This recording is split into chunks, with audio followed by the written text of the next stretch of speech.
Hello and welcome. I'm Bobby Kinzer. My partner, Thomas Doty, and I realized that a lot of people are looking for better ways to manage their finances. They want to know the best way that they can get the most out of their money. So we got together and created the FITT Show, which stands for Financial Information for Today and Tomorrow.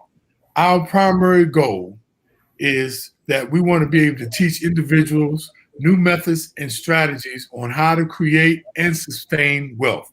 Every Thursday at 8 p.m. Eastern Daylight Time, we are covering topics such as investing, managing credit, tax strategies, reducing debt. And last week's show was on credit and credit scores. So if you want to catch up on any show that you have missed, you can go out on Facebook and YouTube and search for the FITT Show, FITT Show, and click on videos.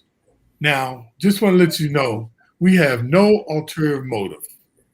We are not trying to sell any products. We are not trying to sell any services. We just want to provide knowledge and tools that people can consider. So with that, I would just like to introduce you to my good partner, Thomas Doty. So, Doty, tell the people a little bit about your financial background. Good evening. Thanks for joining us tonight. As you said, my name is Thomas Doty. My background is all in accounting. I spent 41 years working for PPG Industries. Had several jobs. I was financial controller for several businesses. I ran their credit function, which is a $2 billion global function. And my educational background, I have an undergraduate degree in accounting.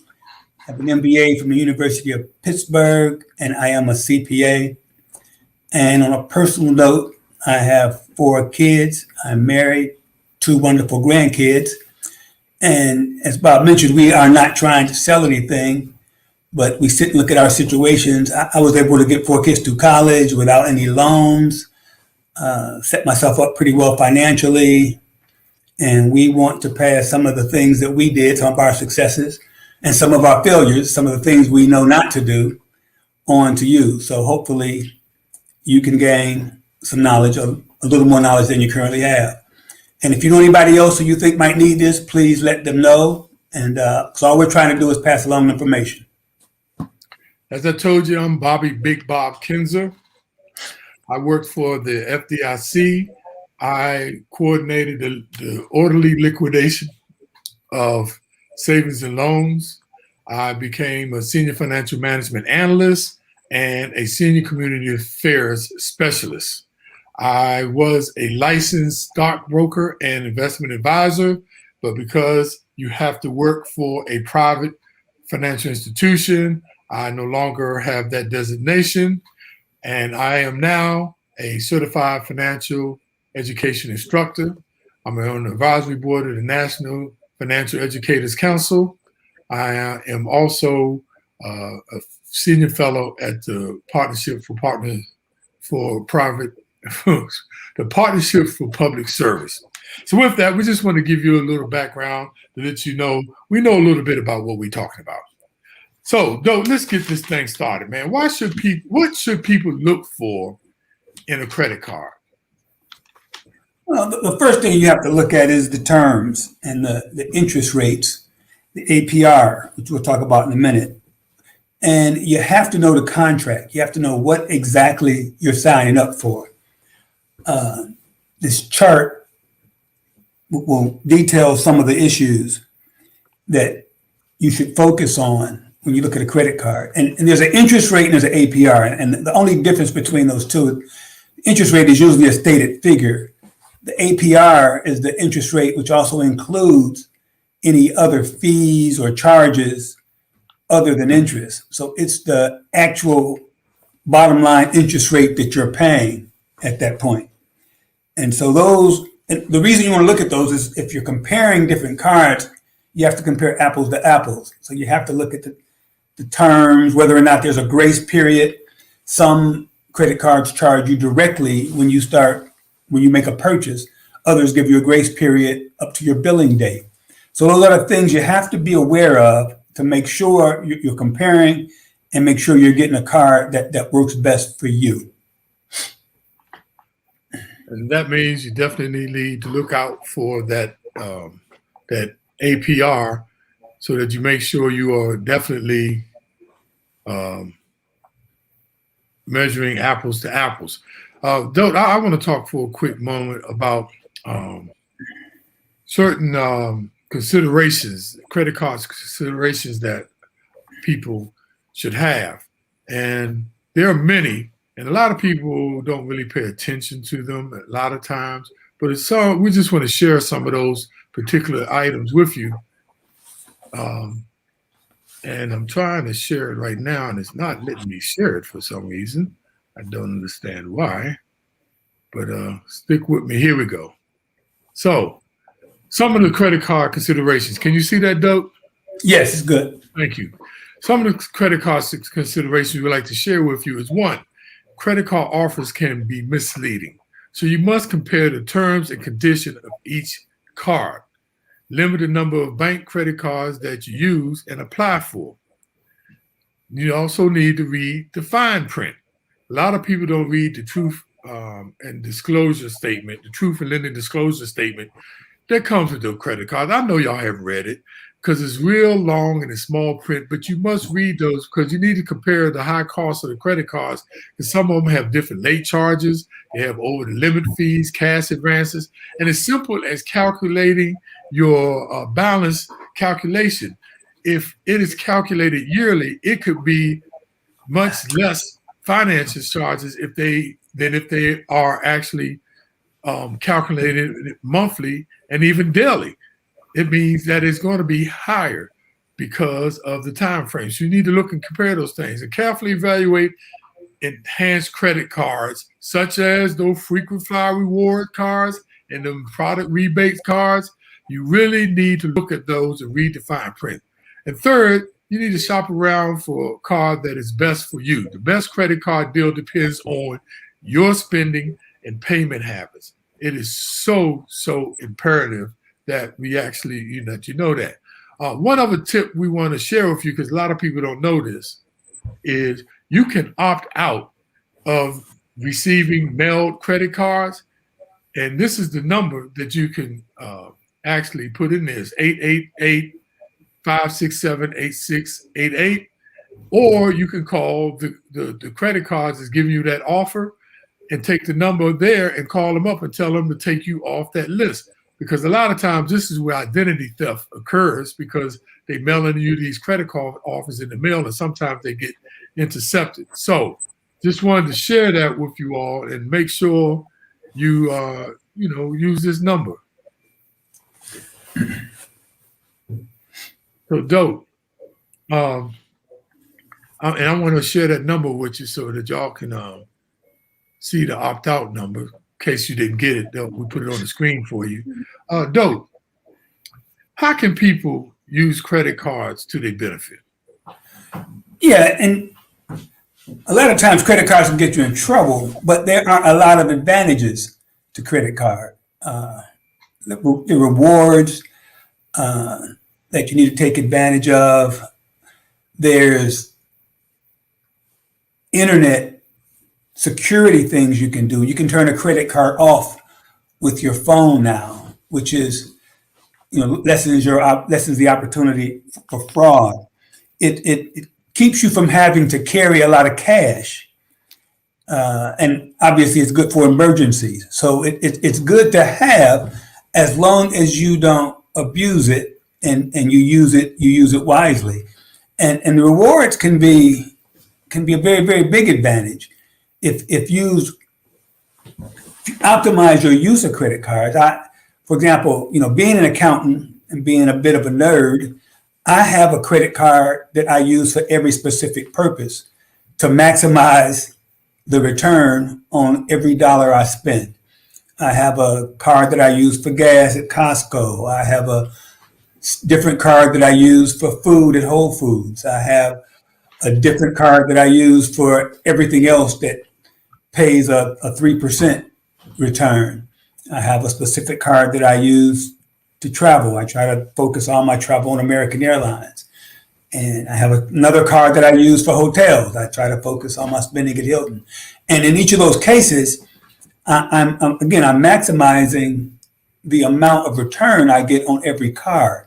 So anything I spend, somebody's paying me. I use my credit cards to pay my utility bills, to pay my DirecTV bill. And so again, anything I spend, somebody's giving me something back. So those are advantages to using credit cards. Now, there are a lot of disadvantages, and Big Bob will tell you some of those. And there are definitely disadvantages to the credit card. And one of them is impulse buying. You know, we be online and we see something that we want to purchase. And the first thing we do is go out there and buy it because, you know, we see it. Impulse buying is one of the major reasons why people overuse their credit. Another thing is credit cards make you think you have more money than you have. That's the disadvantage. Because remember, it's not your money. And that's what people don't realize. It's not your money. So when we tell them about the debt to limit ratio, and it shouldn't be over 30% of your credit limit, some people say, man, well, what good if I got $1,000 credit limit, all I can use is $300? Because it's not your money. So you shouldn't be using the $300 anyway, unless you really, really, really need it. But credit cards entice you just to spend more than you can afford. We know that. We know you know that. But we just want to repeat that because we know a lot of this information that we may give you, you're probably going to say, oh, we know that. We heard it before. But why we're telling you about it, because learning is repetitive. And sometimes we just need to remember, because I'm telling you, it's not your money. And you know, credit cards can damage your credit score. It's very important. And you need to watch out for the disadvantage of these credit cards because sometimes, you know, people will do identity theft. Sometimes people even steal your credit, especially when people put like when their child is born, they immediately go get them a social security number as an infant. There's people out there that go and steal that social security number, and that kid doesn't know anything, and they go out and create credit cards and use those credit cards with your kid's baby's name. And when they get about 18 years old to be able to, you know, go out there in the world, they'll find out all their credit has been damaged because somebody has stolen that information and went out there and started some credit cards. The last one, though, I want to talk about, this is a big one.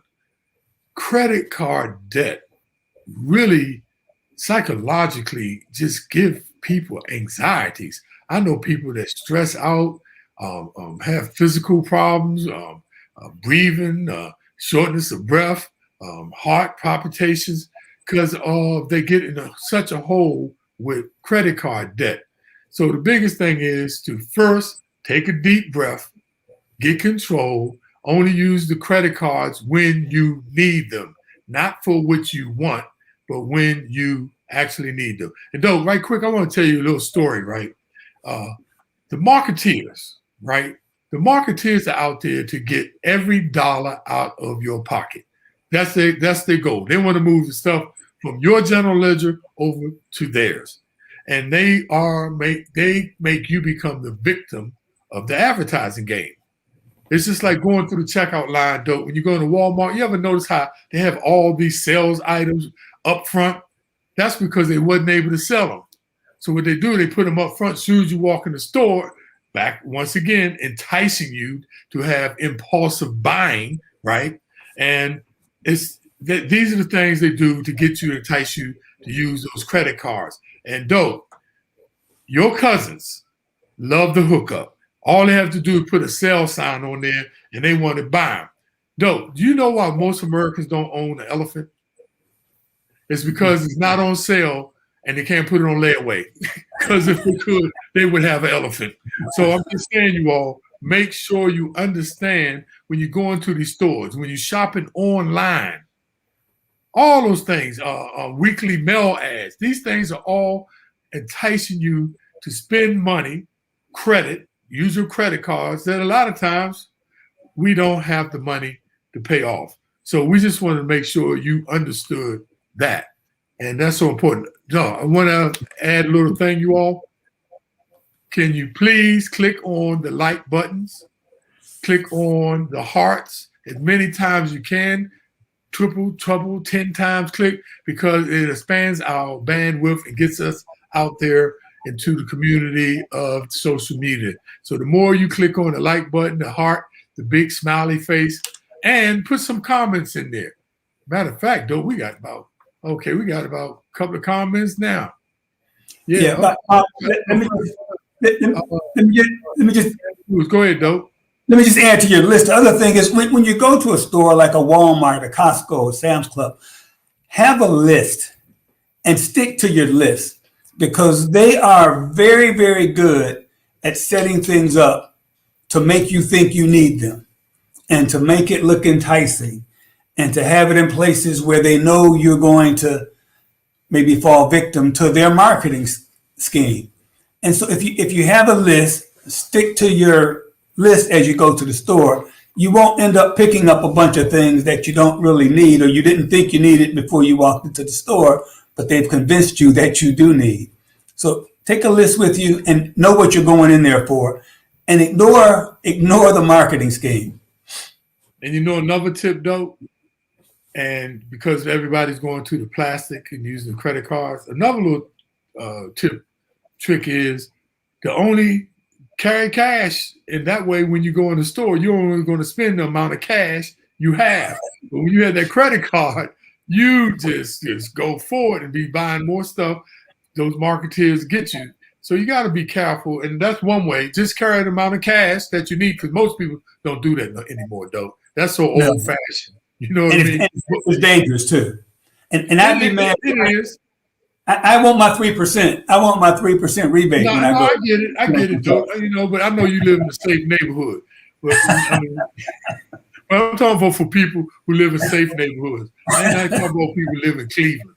But so don't another thought. So I want to talk to you. Let's talk a minute about how do people actually get in debt? Well, and we've talked about this throughout this series of shows that we've done. Is you have to have a plan. You have to have a plan, and you end up going into debt by not sticking to your plan, not being disciplined, or overextending yourself, and basically buying things you can't afford. Now, I just want to say, I'm not talking about situations where you're forced, you lose your job, or you have a gigantic medical bill, or anything of that's kind of outside of this conversation. Those are situations that you can't help. But I'm talking about the situations where you just buy something because you want it. You just see something that you want to have, and you aren't willing to wait for it to where you can pay for it as you should when the bill comes. So again, have a plan for your finances and stick to it, and don't fall victim to overextending or treating yourself when it's outside of the realm of your plan, because your plan is to get you on the road to building wealth, and the quickest way to get off track is debt. We showed you last week about how much you pay for an item. When you're paying 18 to 23%, you end up paying double, triple the price of that item when you're paying that crazy interest rate. So it's as simple as buy what you can afford to buy. Stick within your guidelines. Don't overextend yourself, and just be smart with what you're doing with your money. And right now in this current environment, though, we are credit heavy. America is so extended on credit. It's something like since the pandemic, but it was up before the pandemic, but it's something up maybe anywhere between $2 to $3 trillion worth of credit card debt out there. And the thing that people don't know about the economics of it, when they give you a stimulus check and you take that check and you pay off your credit card debt, that does not help the economy, because you already have purchased that product or whatever it is. So you paying off your credit card debt really doesn't help the economy, and that's sometimes what stalls things. Though I want to talk a little bit because some people ask me, is there such thing as good debt and bad debt? And yes, there is. There's definitely good and bad debt. Good debt is like owning a home, right? 30-year mortgage, 15-year mortgage. You have that debt over that period of time. But look at the low interest rates now. Low interest rates down below 3%.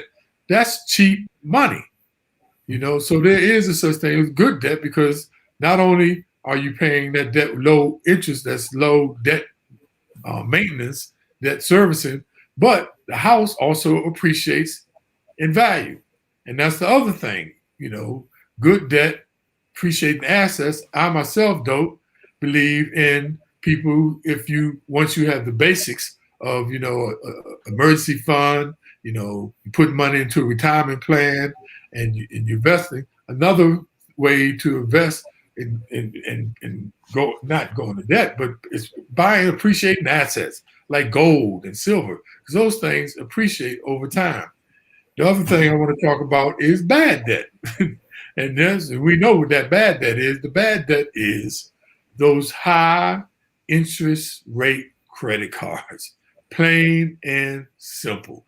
Those high interest rates. And I tell people, we talked about this last week, and I want to remind you, when people come to me asking about what's the best investment, Bob, I should put my money in. Should it be Vanguard? Should it be Fidelity? If you have any credit card debt and you have interest rates of 24% on there, if you pay off that credit card debt, you have literally made 24%. Why? Because you did not pay it out. So it is very important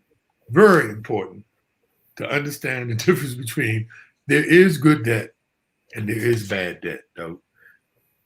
So, let's help people with some ways that they can manage their debt. Okay. There's several different things you need to look at when you talk about debt management. And obviously, the first step you take is looking at needs versus wants and really defining what you need to spend your money on.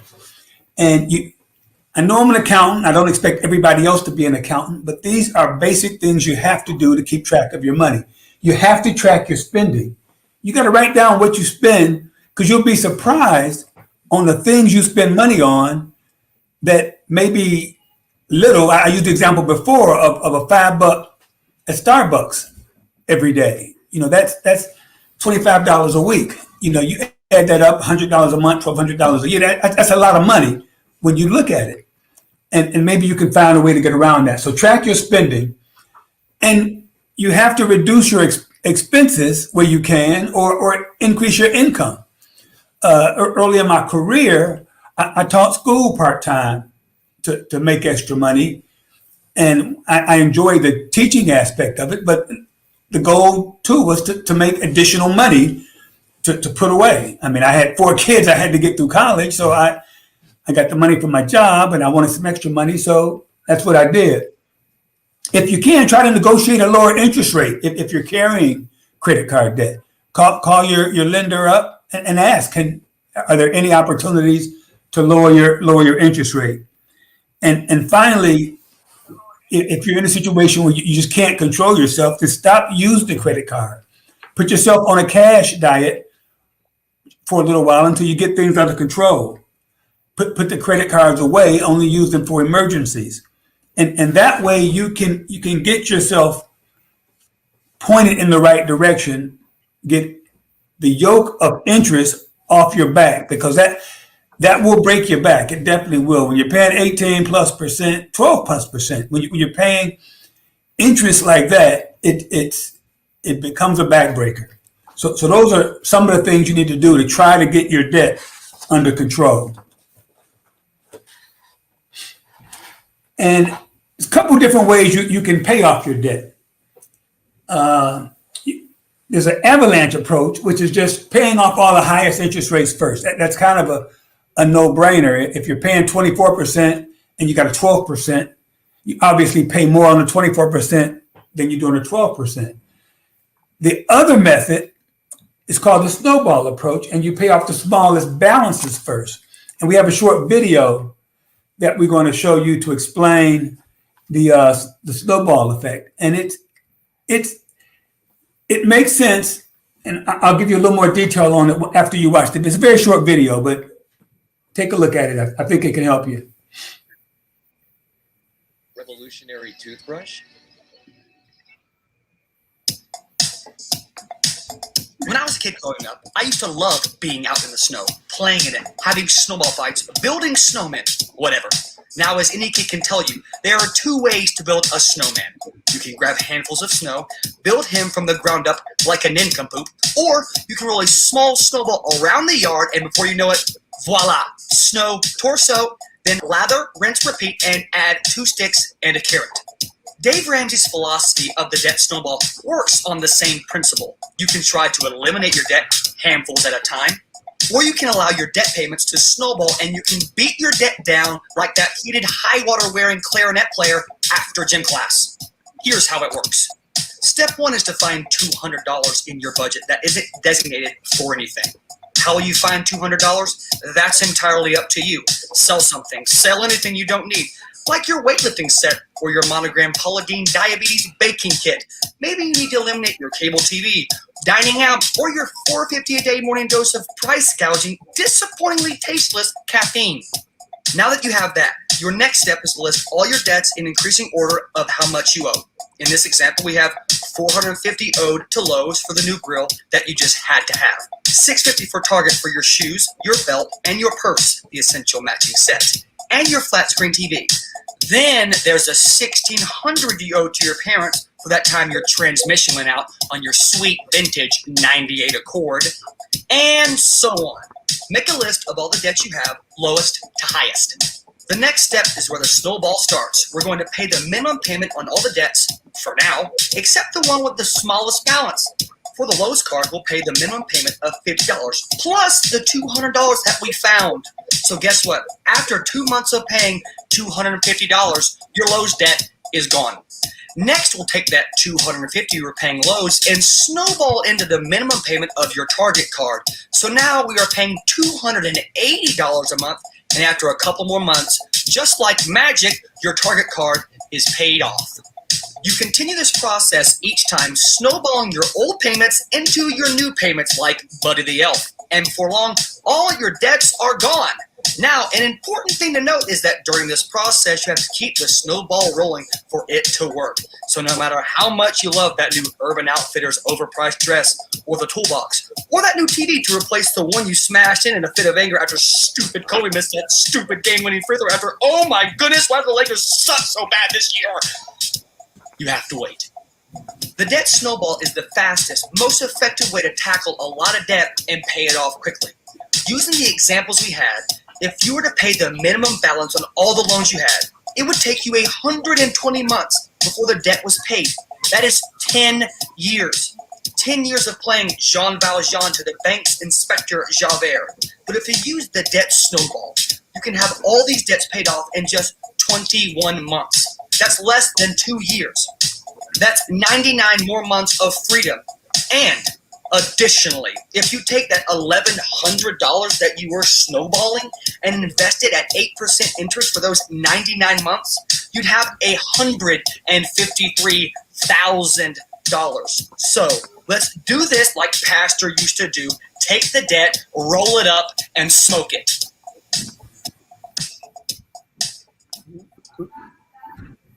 Okay, that's just one method of how you can pay your debt off very, very fast. A couple of assumptions in there is that you aren't incurring any new debt while you're doing that. So, again, you have to be disciplined, stick to your plan, find some extra money, and apply it to your debt to get your debt paid off. No, let's talk about some pitfalls to avoid. Can you hear me? Yeah, there's several, and some of the most obvious. It's like you go buy a car, a new car, which is probably the worst investment you can make as far as depreciation and driving it off the lot. I don't see why anybody would ever buy a new car, and and anybody who knows me probably think I drive a whole lot of new cars, but they're never new. They're always a year old or 6 months old, or they are a demo or an executive driven car by somebody that works for the car manufacturer. And I'll give you an example. The Porsche I bought stickered for $66,000, and I bought it a year old for $55,000. Again, that's $11,000 that I didn't spend on that I kept in my pocket for a car that I was going to buy. And take it a step further, if you get a certified pre-owned, the warranty on those certified pre-owned by the dealers are as good, if not better, than the new car warranty. They like to get those cars off the lot as fast as possible, and they offer incentives to do that. So that's just one example of where you don't have to spend money. And sometimes it gets even worse when you have a car loan and you buy another new car before you've paid off the first one. So you owe debt on the first one and you owe debt on the second one. So you get in those kind of situations where you're just compounding your debt, and you can never catch up. You can never catch up. Well, don't I got a little story I want to tell you what I did by buying a new car. I bought a Hyundai Azera, which is the top line at that time luxury car. But what I did was, it was 2017, and it was a year old, but it had only 30 miles on it, brand new, but it was a year old. But I was willing to buy. I beat them up because the car was really a year old. I'm like, man, I'm not paying that. That's not even a new car. But really it was. And it was going for 42. I got it for 31. So I saved $11,000 just on that move, not buying a brand new car the year that it was new. So it was almost like it was a used car, but it was new. A little different, isn't it?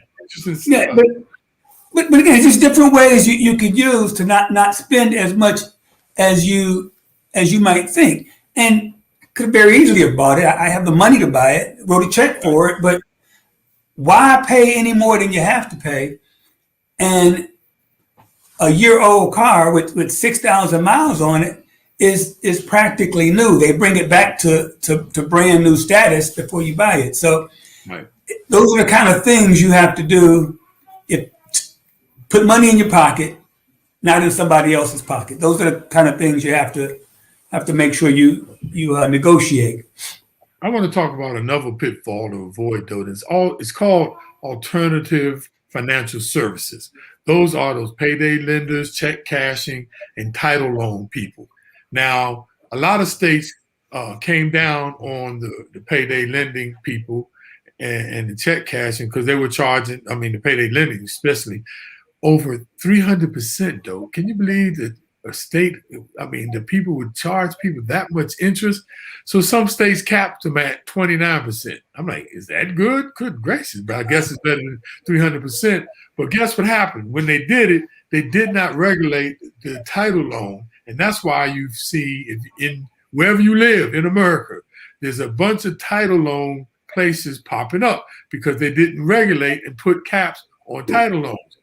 So people are putting their cars up for loans. So 1 out of 3 people who get title loans lose their car.